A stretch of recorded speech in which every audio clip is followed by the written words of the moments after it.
Hi friends, চলে আসলাম আজকের লাঞ্চের থালি নিয়ে। আর আজকের লাঞ্চের থালিতে কি কি আছে চলো বলে দিই। আজকের থালিতে গরম ভাতের সঙ্গে প্রথমে রয়েছে কাঁকরোলের ছেঁচকি। এর মধ্যে বিশেষ কোনো মশলা নেই, খালি নুন হলুদ আর একটু পেঁয়াজ কুচনো দিয়েছি, একটু সামান্য মিষ্টি, আর নামানোর আগে একটু ঝুড়ো পোস্ত দিয়ে দিয়েছি।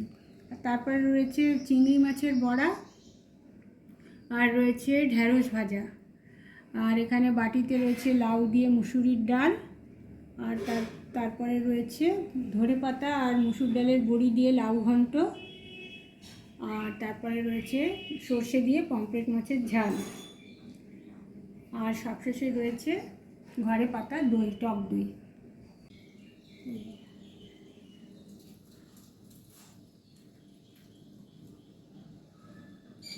কাঁকরোলের ছেঁচকি ভীষণই টেস্টি লাগছে খেতে।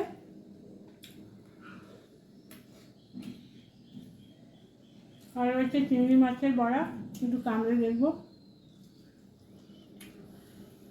একদম ফাটাফাটি হয়েছে। তাহলে বন্ধুরা লাঞ্চটা কমপ্লিট করে নিই। সবাই সুস্থ থেকো, ভালো থেকো, আবার নেক্সট এপিসোডে দেখা হচ্ছে।